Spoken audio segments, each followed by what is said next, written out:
Hello bachcho, so let's see the question. The question says a computer producing factory has only two plants T1 and T2. Plant T1 produces 20% and plant T2 produces 80% of the total computer produced. 7% of computer produced in the factory turn out to be defective. Known that probability of computer turns out to be defective given that it is produced in plant T1 is equal to 10 times of probability of computer turns out to be defective given that it is produced in plant 2, where probability of E denotes the probability of an event E. A computer produced in factory randomly selected and it does not turn out to be defective, then the probability that it is produced in plant 2. So हमें find क्या करना है कि हमारा जो computer है वो defective है और हमने इसे किससे सेलेक्ट किया, हमने इसे प्लांट T2 से सेलेक्ट किया, राइट। तो हम अब इसका की कॉन्सेप्ट देख लेते हैं।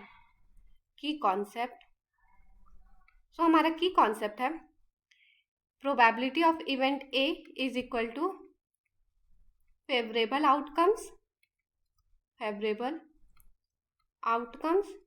Divided by total outcomes, right. Total outcomes. दूसरा हमारा है बायस थ्योरम, राइट। नाउ अगर हम देखें तो प्रोबेबिलिटी ऑफ T1, ये हमारे पास क्या दे रखा है, देखिए दे रखा है कि जो प्लांट T1 है produces 20%, plant 2 produces 80% and 7% of computers in the factory turn out to be defective. So probability of T1 हमारा हो जाएगा 20/100। हमारे पास प्रोबेबिलिटी ऑफ T2 हो जाएगा, वो हमारा हो जाएगा 80/100 और प्रोबेबिलिटी दैट द डिफेक्टिव ये हमारा हो जाएगा 7/100, right. Now let probability of defective items when it is produced in plant T2, इसको हम लोग मान लेते हैं x। सो हमारे पास गिवन दैट हमें दिया है कि given that probability of defective items when it is produced in plant T1, ये हमारा इक्वल टू दे रखा है 10 times of probability of defective item when it is produced in plant T2। सो हमारा यहाँ से probability of defective items when it is produced in plant T1 ये हमारा equal to हो जाएगा 10x के, राइट। नाउ अगर हमारा प्रोबेबिलिटी ऑफ डिफेक्टिव आइटम्स देखें तो क्या हो जाएगा, इसका प्रोबेबिलिटी ऑफ कि वो प्लांट T1 के अंदर बनी हो और वो डिफेक्टिव T1 में हो, या हमारा आ जाएगा कि वो प्लांट T2 में बनी हो और डिफेक्टिव हमारा प्लांट T2 में हो, राइट। तो ये हमारा क्या हो जाएगा, प्रोबेबिलिटी ऑफ डिफेक्टिव आइटम्स हमने निकाल रखा, तो ये हमारा था 7/100 के इक्वल, और ये हमारा प्रोबेबिलिटी ऑफ T1 था 20/100 into probability of defective items in plant 1, ये हमने 10x निकाल रखा था, प्लस प्रोबेबिलिटी ऑफ 2 हमारा था T2 80/100 into probability of defective items in plant 2, ये हमारा था x।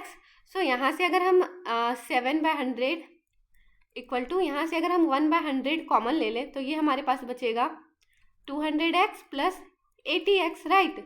और ये 100 से 100 कैंसिल हो जाएगा, सो यहाँ पे हमारे पास बचेगा 7 is equal to 280x, right. और यहाँ से हमारे पास x इज इक्वल टू आ जाएगा 7/280 which is equal to 1/40, right. Now अब हमने क्या एज्यूम कर रखा था, probability of defective items in plant 1 ये हमारा था 10x, right, means 10/40 which is equal to 1/4 and probability of D/T2 ये हमारा x के इक्वल था और x हमारा क्या आया 1/40, तो ये हमारा हो जाएगा 1/40, राइट। नाउ प्रोबेबिलिटी दैट हमारा जो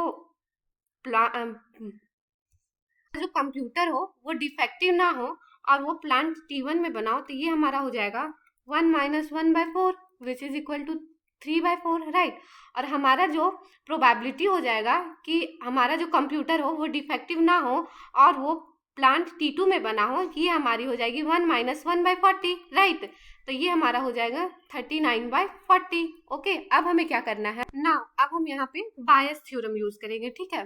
तो प्रोबेबिलिटी ऑफ प्लांट T2 में बना हो कंप्यूटर और डिफेक्टिव ना हो, तो ये हमारा हो जाएगा probability of T2 into probability of items defective ना हो और वो हमारा कंप्यूटर प्लांट T2 में बना, ओके, डिवाइडेड बाय हमारे पास आ जाएगा probability of plant T1 into हमारा क्या हो, प्रोबेबिलिटी ऑफ डिफेक्टिव ना हो कंप्यूटर्स और प्लांट T1 में बनाओ, plus probability of T2 into हमारा जो प्लान हो वो डिफेक्टिव ना हो और हमारा प्लांट T2 में बनाओ, राइट।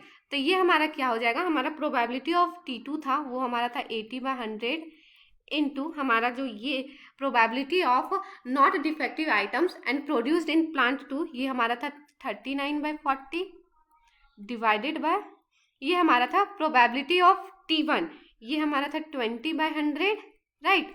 और probability of not defective computers जो प्रोड्यूस्ड हुआ प्लांट T1 में ये हमारा था 3/4, राइट। तो 3/4 को हम लोग लिख सकते हैं 30/40 प्लस ये हमारा प्रोबेबिलिटी ऑफ प्लांट T2 का था वो था 80/100 और ये इंटू हो जाएगा हमारा 39/40, राइट।